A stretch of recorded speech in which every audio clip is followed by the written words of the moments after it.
10/2022 की मुरली है। ज्ञान के सागर, आनंद के सागर शिव परमात्मा कहते, मीठे बच्चे, तुम्हें बाप को याद करने की रेस करनी है। बाप को भूलेंगे तो माया का गोला लग जाएगा।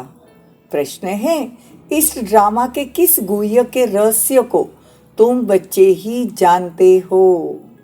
उत्तर है, तुम जानते हो इस ड्रामा में भिन्न भिन्न वैरायटी एक्टर है। हर एक का अलग अलग पार्ट है। एक पार्ट, एक फीचर्स दूसरे नहीं मिलते।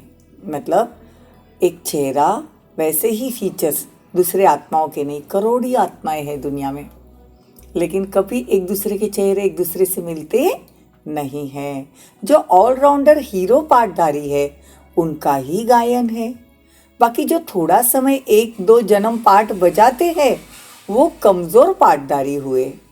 सभी पार्टधारियों में परमात्मा व्यापक हो, अकेला ही डांस नहीं करता। वो तो इस बेहद ड्रामा का डायरेक्टर है। अंडरलाइन देखो बाबा क्या कहते हैं कि ये पूरी सृष्टि का रंगमंच जो चल रहा है, मैं उसका डायरेक्टर हूँ। वो नाम रूप से न्यारा नहीं है। दुनिया वाले कहते हैं भगवान तो नाम रूप से न्यारा है। देखो, भगवान का नाम भी शिव है, रूप ज्योतिर्बिंदु है, वो न्यारा कैसे हो सकता है? या फिर कहते हैं आत्मा सो परमात्मा, सब में भगवान है। सब में भगवान हो नहीं सकता। अगर न्यारा हो तो यह गायन, जो गायन है तुम्हारी गतमत न्यारी, तो वो रॉन्ग हो जाए। ओम शांति। जिसे बाप ने कहा है कि मैं साधारण बूढ़े तन में आता हूँ। क्या कहते बाबा? मैं साधारण बूढ़े तन में आता हूँ। अर्थात जिनकी वानप्रस्थ में रहने की अवस्था है, मतलब ब्रह्मा बाबा 60 साल की उम्र में भगवान ने उनके शरीर में प्रवेश किया। मतलब वानप्रस्थ। वानप्रस्थ मतलब वाणी से परे, परम धाम जाने की जो अवस्था है उसे वानप्रस्थ अवस्था कहेंगे। निर्वाण धाम, सुखधाम, दुखधाम, अर्थात जहाँ मनुष्य रहते हैं। सुखधाम में मनुष्य रहते हैं, वहाँ उनको सुख मिलता है, तो नाम सुखधाम रखा। देखो, धाम तो है ना, यहाँ दुखी आत्माएं हैं, तो बाबा कहते ये है दुखधाम। और देखो, आत्माएं तो रहती है परम धाम। देखो कितने धाम है। अब तुम बच्चों को पता है कि हम आत्माओं का रहना निर्वाण धाम में है। हमने जो यहाँ पे प्रॉपर्टियाँ डाल के बैठ गए हैं, लेकिन एक्चुअल में हम आत्माओं का रहने का स्थान परम धाम है। सुखधाम में तो शरीर है ना, शरीर के साथ कभी शांति रह नहीं सकती। अंडरलाइन। आत्मा और शरीर जब एक साथ आते हैं तो मन शांत नहीं हो सकता। हम जब शरीर में आते हैं तो चुरपुर होती है, लेकिन जब आत्मा परम धाम में रहती है तो आत्मा शांति की अवस्था में होती है। बाबा कहते हैं कि तुम बच्चों को अभी घर चलना है। मैं तुमको कैसे कैसी नॉलेज देता हूँ, तुम्हारी बुद्धि में यह जरूर बैठना चाहिए। मुख्य क्रिएटर, डायरेक्टर, प्रिंसिपल, एक्टर कौन है? शिव बाबा। देखो, मुख्य क्रिएटर, पूरी सृष्टि का क्रिएटर, डायरेक्टर, प्रिंसिपल और एक्टर। एक्टर भी है भगवान। संगम युग पर ब्रह्मा के तन में आकर एक्ट करते हैं। देखो, उनका नाम है शिव। वही नॉलेजफुल, ब्लिसफुल है। नॉलेजफुल, ज्ञान का सागर है। हम शिव बाबा को एक्टर कह सकते हैं। मनुष्य कहते हैं कि वो कभी एक्ट करते नहीं, वह नाम रूप से न्यारा है। फिर कहते हैं वो तो सर्वव्यापी है। तो क्या एक ही एक्टर है जो सब में डांस करता है? देखो, आज बाबा हर बात की क्लियरिटी दे रहे हैं। बाबा कहते हैं कि मैं एक्टर, डायरेक्टर और क्रिएटर भी हूँ। देखो, बाबा कहते हैं कि दुनिया वाले कहते हैं ना, क्या एक ही एक्टर है सब में डांस करता है? तो कहेंगे नहीं, यह तो हर एक की एक्ट अपनी अपनी है, भिन्न भिन्न है ना, एक न मिले दूसरे से। देखो, ऊंचते ऊंच तो है शिव बाबा, सभी का बाबा। तो फिर गाया जाता है ग्रेट ग्रेट ग्रैंडफादर, जिससे मनुष्य सृष्टि रूपी सिजरा निकलता है। वो मनुष्य सृष्टि रूपी झाड़ है। पहले पहले एडम अर्थात आदि देव, आदि देवी, उससे रचना रचते हैं। देखो मुसलमान लोग क्या कहते हैं, आदम बीवी, क्रिश्चियन में कहते एडम ईव, और यहाँ कहते बाबा ब्रह्मा सरस्वती। सबसे पहला पत्ता सृष्टि, ये मनुष्य के झाड़ का पहला पत्ता, कल्प वृक्ष का पहला पत्ता है आदि देव, आदि देवी, ब्रह्मा सरस्वती। लेकिन देखो भिन्न भिन्न शास्त्रों में भिन्न भिन्न नाम रख दिए हैं।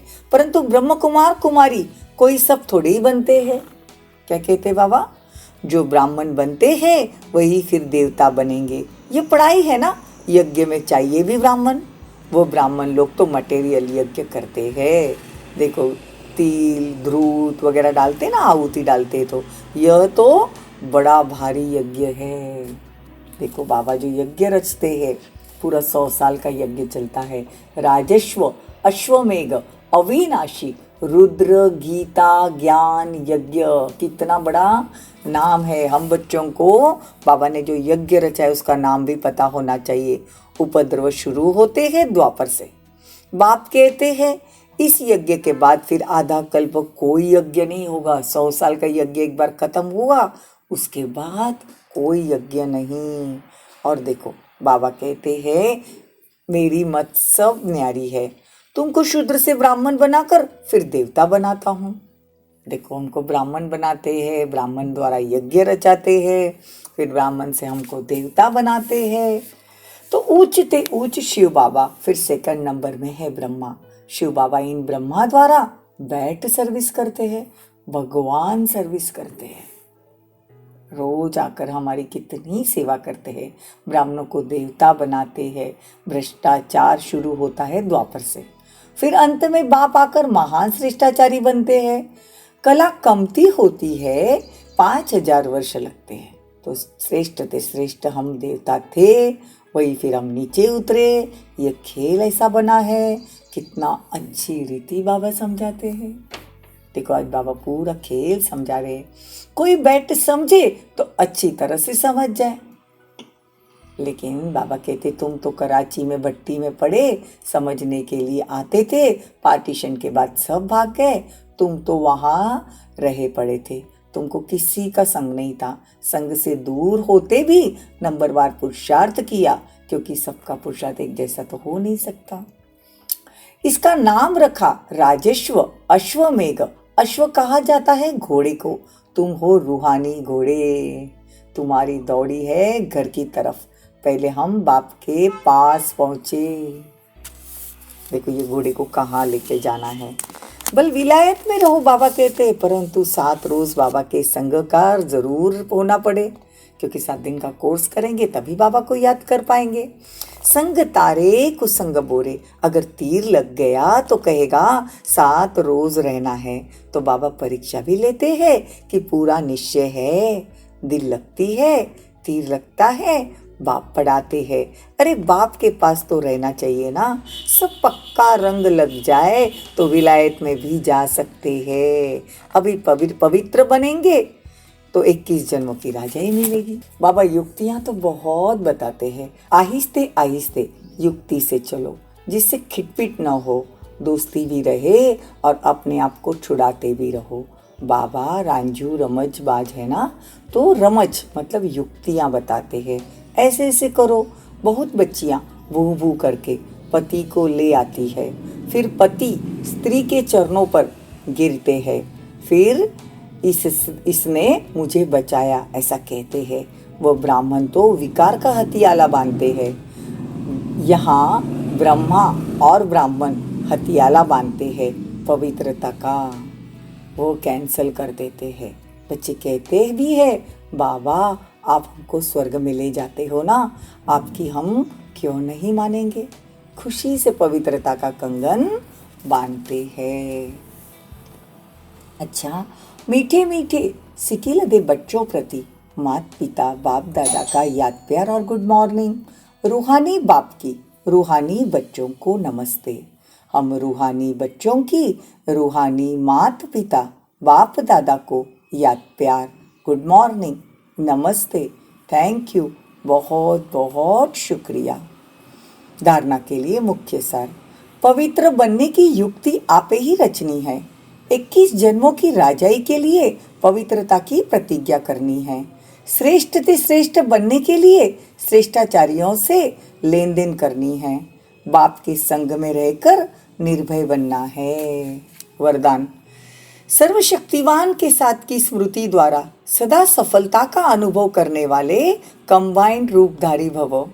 सर्वशक्तिवान बाप को अपना साथी बना लो तो शक्तियाँ सदा साथ रहेगी, और जहाँ सर्वशक्तियाँ हैं वहाँ सफलता हो न सके ऐसा हो नहीं सकता। लेकिन यदि बाप के कंबाइंड रहने में कमी है, माया कंबाइंड रूप को अलग कर देती है, तो सफलता में भी कमी हो जाएगी। मेहनत करने के बाद सफलता मिलेगी। मास्टर सर्वशक्तिवान के आगे सफलता तो आगे पीछे घूमती है। स्लोगन। सबकी दुआएं लेनी है तो हाजी करते हुए सहयोग का हाथ बढ़ाते चलो। ओम शांति।